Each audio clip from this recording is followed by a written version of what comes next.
Et on accueille Madame Ségolène Royal. Bonsoir Ségolène Royal, installez-vous. Bonsoir Ségolène Royal. Vous avez déclaré hier, pas plus tard qu'hier soir, Ségolène Royal, que vous étiez disponible pour éventuellement aller à Matignon. Donc je rappelle que vous avez été candidate à la présidentielle de 2007, que vous avez été ministre de François Hollande pendant la période 2000... Et de François Mitterrand. Et de François Mitterrand précédemment, effectivement. Oui. Alors disponible pour Matignon.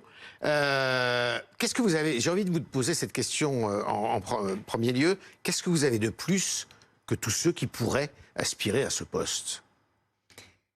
Comme vous le voyez, il y a une situation de blocage, de suspension, de tension.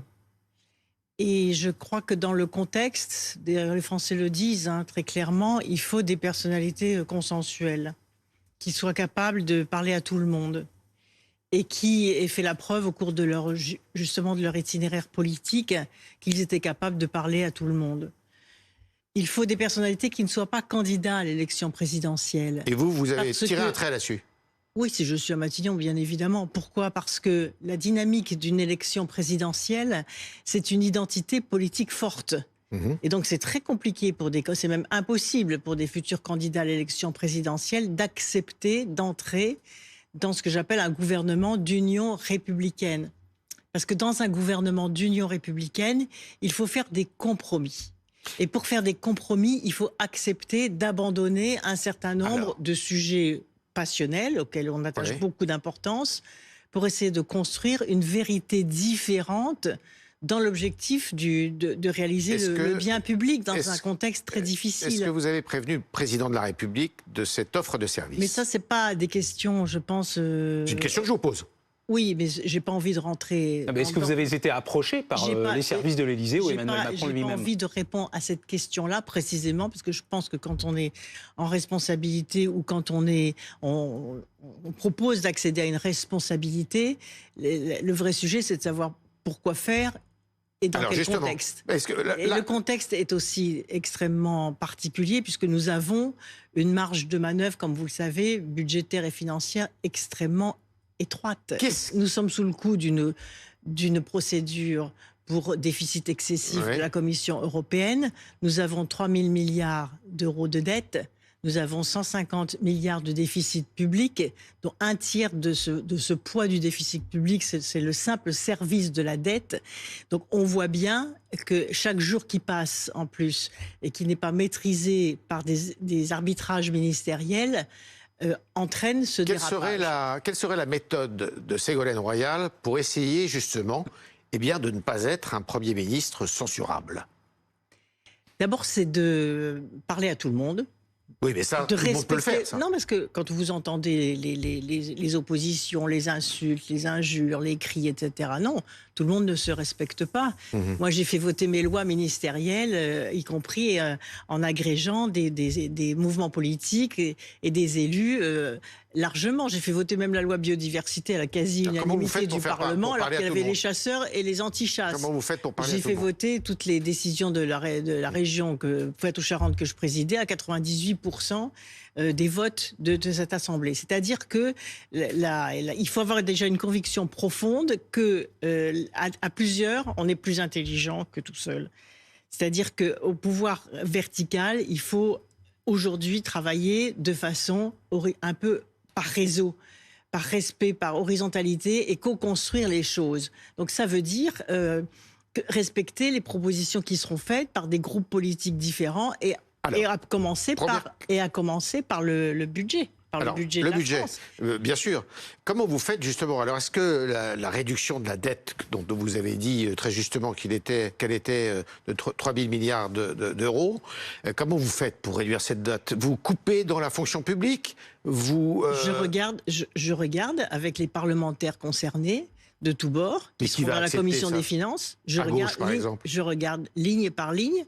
Après, il y a des arbitrages. On regarde ensemble, ligne par ligne, ce que l'on peut faire, à la fois du côté des dépenses et du côté des recettes. Ça serait Et votre on met priorité, ça. ce que j'appelle de l'ordre juste. Il faut de l'ordre juste. Ça serait votre première... C'est l'urgence. D'accord. Alors, Aujourd'hui, l'ordre juste, c'est le ça veut budget de dire la quoi, France. l'ordre juste? L'ordre juste, ça veut dire regarder. C'est un mot qui vous est familier. C'est pas seulement un mot, c'est une conception, c'est une organisation.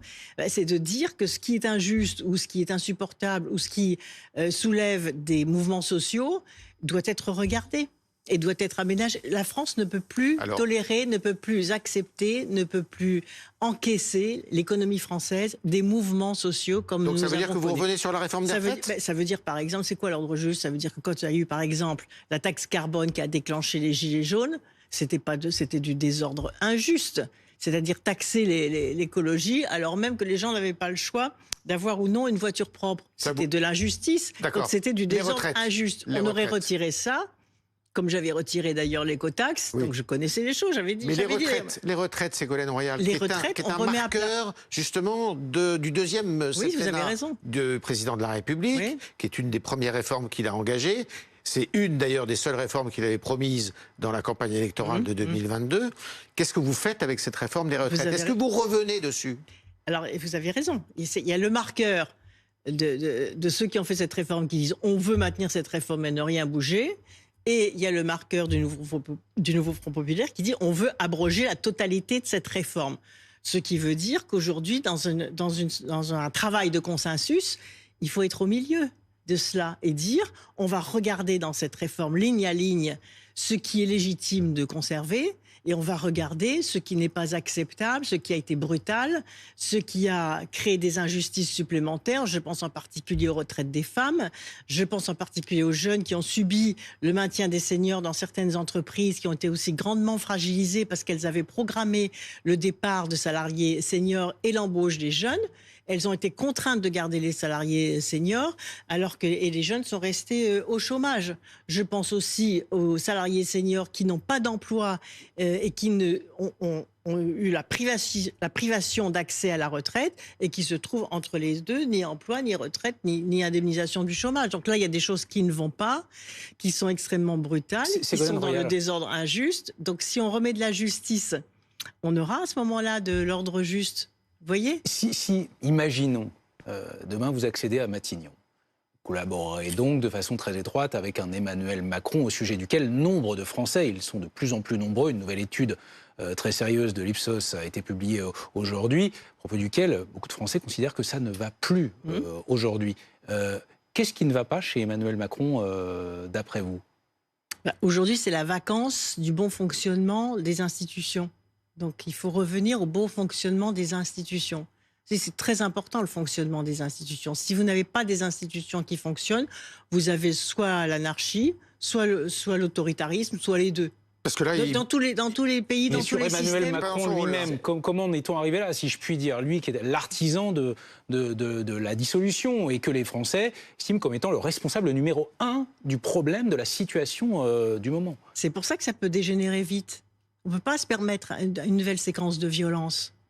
Et c'est pour ça qu'il faut maintenant agir vite. Et c'est pour ça que je me suis déclarée disponible. Il écorne la Constitution, là, actuellement ? Pardon ? Il écorne la Constitution ? Il va trop loin ? Je crois. De toute façon, si je suis amenée à être à Matignon, je vais travailler avec le président de la République. Donc vous ne pouvez pas vous permettre ce soir de dire trop de choses. Je suis obligée de respecter la fonction. Et ma seule préoccupation, c'est de savoir comment ça peut aller mieux. Comment est-ce qu'on redresse l'économie française ? Comment est-ce qu'on redresse les comptes publics ? Comment est-ce qu'on continue à donner une espérance aux jeunes en continuant à investir dans l'éducation et dans la recherche pour préparer le futur ? C'est ça la vérité. Ségolène Royal, j'ai le souvenir aux élections européennes qu'à un moment, il était question que vous pouviez, peut-être éventuellement, vous puissiez conduire une liste de gauche. Même Jean-Luc Mélenchon y était favorable. Tout à fait. C'était l'été dernier. L'été dernier. Et maintenant, vous pourriez travailler pour Emmanuel Macron. Donc, vous avez un effet girouette comme ça ? Non, c'est une bonne question. Parce que, je vais vous dire pourquoi. C'est parce que je suis indépendante des appareils politiques. Vous n'êtes plus au PS aujourd'hui ? Non, mais personne ne peut. Ma vie politique a été engagée pour le PS. Donc, c'est pas une question d'adhésion. Vous n'êtes plus membre du Parti socialiste ? Non, en tant que tel, non. En tant que tel, mais je suis de cette famille politique. J'ai beaucoup donné à cette famille politique. Mais je suis indépendante des appareils politiques. Et c'est pour ça que parfois, par la gauche, je suis considérée comme trop à droite, quand je parle de l'ordre juste, quand je dis qu'il faut une politique familiale, quand je parle de nation, quand je fais que la gauche se réapproprie le drapeau tricolore. Et pour une partie de la droite, je suis trop à gauche. Vous trouvez parce pas... que je suis profondément écologiste et je pense que l'écologie est un facteur de progrès économique et social. Est-ce que vous pourriez aujourd'hui... Et c'est pour ça que je suis respectée par l'ensemble des courants de la gauche et même à droite. Il y a eu beaucoup d'ironie quand même en réaction à votre offre de service aujourd'hui, à droite comme à gauche, Ségolène Royal. Peut-être avez-vous vu ces réactions? J'ai pas vu des réactions de Mais critiques. le Parti socialiste tel qu'il existe personne n'a dit aujourd'hui... en tout cas qui va garder les enfants. J'ai au moins écoutons ce que disait Maud Bréjon, député Renaissance. Mes enfants sont élevés. Ségolène Royal a fait une offre de proposition. Elle dit « Je suis prête à former un gouvernement ». Elle coche les cases, selon vous? C'est le Gorafi. Elle l'a dit hier. Oui, vous le commentez d'ailleurs avec un sourire en coin. Je me passerai de commenter les candidatures des uns et des autres. Et d'ailleurs, l'idée qu'on puisse se porter candidat à Matignon est un petit peu curieux. On est encore sous la Ve République. C'est le président qui fait ce choix, qui nomme fonction du contexte politique. Bon. Maud Bréjon, député Renaissance, qui réagissait à votre offre de service. Oui. Est-ce que ces jeunes députés qui réagissent... Le Parti socialiste aujourd'hui... Avec mépris, vous voyez, c'est justement ça que les Français... Vous voyez, les jeunes députés, ils devraient avoir un comportement différent. Parce que c'est ça que les gens ne supportent plus. C'est ce mépris. Vous voyez, cette insulte, ce mépris. Je n'ai même pas compris ce qu'elle a raconté. Donc s'ils avaient la force d'avancer des idées neuves et d'être au clair sur leur bilan, peut-être qu'ils auraient gagné les élections. Là, ils ont perdu les élections et ils viennent en plus insulter les autres. Maud Bréjon, membre du parti d'Emmanuel Macron, fondé, créé par Emmanuel Macron. C'est ça, mais ils viennent de perdre les élections, vous êtes d'accord? Quel regard vous portez? Et les législatives. Quel regard vous portez aujourd'hui sur le Parti socialiste? Et ils viennent insulter les autres. Quel regard vous portez sur le Parti socialiste qui est dirigé par Olivier Faure, qui épouse exactement les idées et qui marche derrière Jean-Luc Mélenchon? Il y a une dynamique d'union qui est plutôt positive. Oui, mais dont vous partagez les idées. J'avais proposé même au moment des élections européennes qu'il y ait une dynamique d'union. Donc il y a une dynamique d'union que veulent les électeurs de gauche. C'est ça qu'il faut comprendre. Mais est-ce que ce sont vos idées? Mais ça dépend, justement. Moi, si on recherche un consensus, pas toutes. Est-ce que vous pourriez... Je ne prends pas toutes les idées. Par exemple, il y a une idée d'un impôt pour financer l'écologie, mais je suis archi contre l'idée qu'on accole la dynamique de l'impôt et la valeur de l'écologie. Sinon, c'est refaire une taxe carbone, par exemple. Mais je ne vais pas revenir. Je ne suis pas là pour commenter, si vous voulez, les plateformes politiques des uns et des autres, puisque je ne suis pas dans les appareils politiques. Mais je ne suis candidate à aucune élection. Admettons que le président de la République... Mon seul souci, c'est de savoir comment on construit, comment on redresse aujourd'hui la France. Dès lors que la gauche est arrivée en tête, il est normal qu'à Matignon, ce soit quelqu'un de gauche, parce que sinon, ça va déclencher des réactions. Nicolas Sarkozy, Nicolas Sarkozy dit pas ça. Nicolas Sarkozy dit justement qu'il faudrait quelqu'un de droite. Et il cite Xavier Bertrand.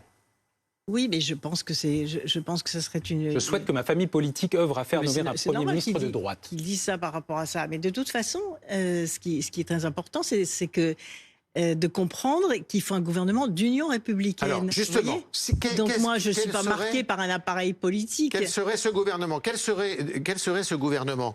Vous dites c'est un gouvernement plutôt de gauche qu'il faudrait. D'accord, mais est-ce que vous intégreriez dans ce gouvernement des personnalités du centre, voire des personnalités LR, enfin, du parti LR, des personnalités de droite? Bien sûr.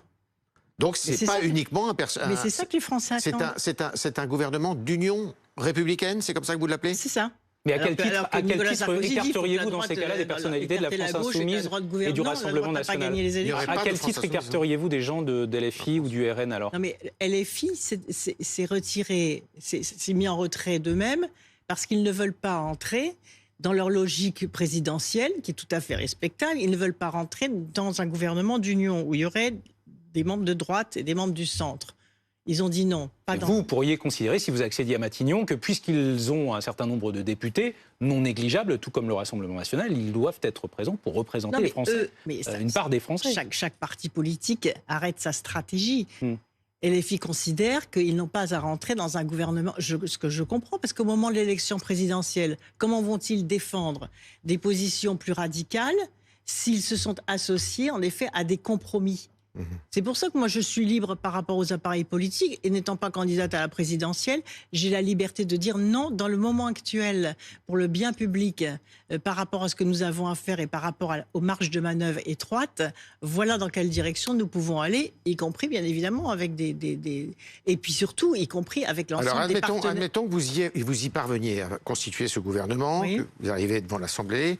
Il y a le budget qui sera probablement une des premières discussions à l'Assemblée nationale.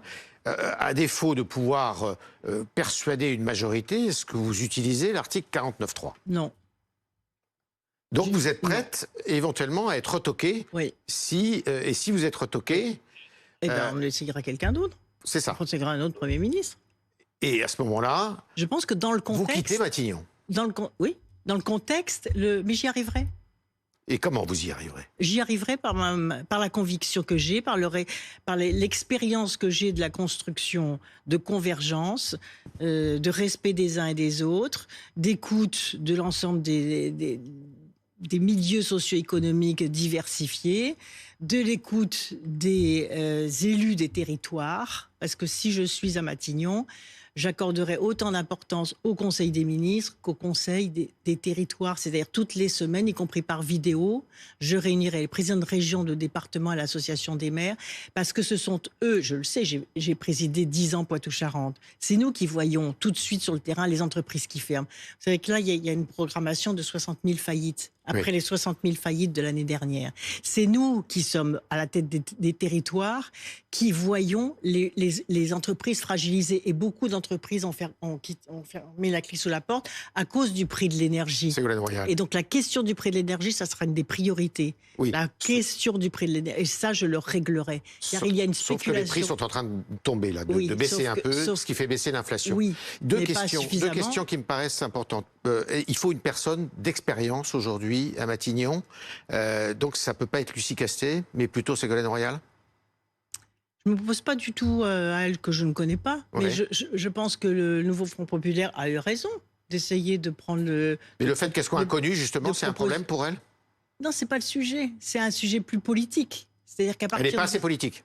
C'est pas ça. Je parle pas de sa personnalité. Moi, C'est sa façon d'être. je parle de faire, stratégie de faire politique. plutôt, ouais. Pour moi, la politique, c'est pas telle ou telle personnalité, parce que c'est toujours un travail collectif. La réponse à votre question est la suivante. Ouais. C'est que le nouveau Front Populaire n'a pas la majorité absolue. Mais il a fait le travail d'union, il a fait le travail de présenter une candidate, il a bien Il est fait. arrivé D'accord. premier. Mais il n'a pas la majorité absolue. Bien sûr. Donc, Donc, vous pouvez aller le au-delà. président de la République est Alors, il y a légitime une à autre dire personne, vous n'avez pas la une autre majorité absolue, personnalité. vous ne pouvez pas imposer le nouveau Ségolène tout Royal. le programme. Il y a une autre personnalité dont on cite souvent le nom, qui s'appelle Bernard Cazeneuve, Oui. qui était Premier ministre de François Hollande. Il pourrait être Premier ministre aussi. Non, parce qu'il est en conflit avec beaucoup de sensibilités de la gauche. Très fortement en conflit. Il les a insultés. Vis-à-vis des écologistes, c'est un vrai problème. Vous êtes une promesse d'ouverture supérieure à la sienne ? Ah, je pense, oui. Les écologistes peuvent rien me reprocher. Les filles, je les ai jamais insultés. Les socialistes, j'en fais partie. Le centre, j'ai toujours travaillé avec eux. Les LR également. Donc J'ai vous beaucoup pourriez travaillé embrasser avec tout le eux. monde. C'est pas embrasser tout le monde. C'est essayer de les fédérer dans un moment historiquement difficile que la France n'a jamais connu. On n'a jamais connu cette situation de trois Donc pour vous, de trois Cazeneuve, groupes comme même ça. pas en rêve. Même pas en rêve. Mais Ségolène Cazeneuve, il est en conflit dans la recherche de quelqu'un de consensuel qui peut s'effacer pour faire monter des convergences et des solutions. C'est pas possible dans la mesure où il est en conflit avec plusieurs courants de la gauche qui se sont exprimés et que les écologistes, suite à la mort de Rémi Fraisse, ne pardonneront jamais. Il n'est pas personnellement responsable. Mais France Nature Environnement, j'ai vécu ce drame terrible. Voilà, il y a des choses qui ont marqué et je pense qu'il n'est pas consensuel. Et donc on ne peut pas prendre un risque de conflit. À défaut d'être Premier ministre, vous pourriez être ministre d'un gouvernement d'union Je ne me pose républicaine. absolument pas cette question. Vous, c'est Premier ministre d'abord. Bien sûr. C'est là où je peux être le plus utile. Merci. Restez avec nous quelques toutes petites minutes pour terminer. Ségolène Royal, vous rappeliez votre credo, celui qui vous est si cher, celui de l'ordre juste il y a quelques instants, ce qui a trait bien sûr à la thématique et au problème de l'insécurité au sens large. Cette semaine, on a encore été montré malheureusement quelques exemples. Des drames se sont produits lundi à Mougins et puis hier soir aussi à Valoris. Une fillette de 7 ans a été renversée par un motard qui roulait très rapidement en roue arrière, qui a percuté cet enfant qui est ce soir toujours entre la vie et la mort sur un passage piéton. Rejoignons d'abord Frédéric Fernandez à Valoris. Bonsoir Frédéric. Rappelez-nous exactement ce qui s'est passé. Eh bien écoutez, les faits se sont déroulés hier soir aux alentours de 19h sur le passage piéton qui se trouve juste derrière moi. Une fille est âgée de 7 ans et son frère, lui, âgé de 11 ans, commencent à traverser. À ce moment-là, 3 à 4 véhicules s'arrêtent pour les laisser passer. Mais une moto qui roule à vive allure sur la roue arrière dépasse les véhicules, fauche la petite fille. La petite fille donc qui est extrêmement blessée. À ce moment-là, les secours arrivent très rapidement sur place, prennent en charge l'enfant qui a un traumatisme crânien et de multiples blessures. Elle est ensuite donc transportée à l'hôpital de Nice. C'est encore là d'ailleurs que la petite fille se trouve à l'heure où l'on se parle.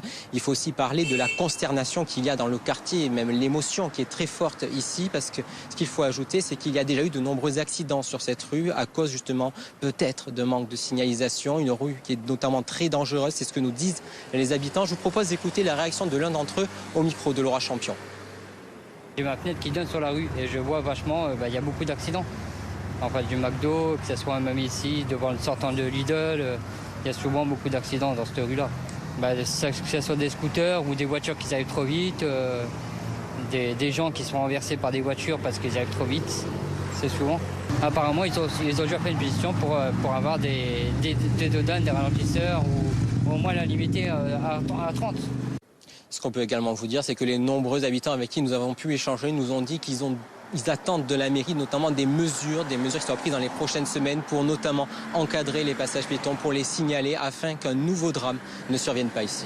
Merci beaucoup. Merci Frédéric Fernandez à Valoris pour BFM TV dans les Alpes-Maritimes. Ségolène Royal, ce lundi qui vient, il y aura aussi l'hommage national au gendarme Éric Comines qui a été mortellement fauché par un chauffeur multirécidiviste en début de semaine à Mougins. Sa veuve, lors d'une cérémonie, lors de ses obsèques mercredi, a eu cette phrase très forte qui a suscité beaucoup de réactions. La France a tué mon mari. Comment avez-vous accueilli, vous, ces mots-là? J'ai trouvé poignante la femme d'Éric Comines, courageuse. Poignante, on a partagé son drame quoi à ce moment-là, son effroi. Son analyse aussi, la France a tué mon mari, pas cet homme. Moi, je respecte sa façon de s'exprimer parce qu'elle a dit toute sa rage, toute sa colère, toute sa tristesse, tout son désespoir finalement. Et c'était fort. Est-ce que, d'après vous, l'auteur de ce meurtre a un casier judiciaire extrêmement important? Est-ce que, d'après vous, il faut modifier la loi ou est-ce que c'est la justice qui fonctionne mal dans notre pays sur ce front? C'est pas la justice qui fonctionne mal. La justice, elle applique les règles qui lui sont données. Donc, elle a fonctionné dans toutes les affaires précédentes. Au Rassemblement national, la mise en cause de la justice, c'est absolument insupportable. Oui. La justice, en plus, est surchargée aujourd'hui. Elle applique la loi, elle applique les règles. Donc, ce qui est vrai dans ce qu'a dit Madame Comines, c'est qu'un multirécidiviste étranger, que fait-il sur le territoire français? Merci Ségolène Royal, merci d'avoir accepté l'invitation.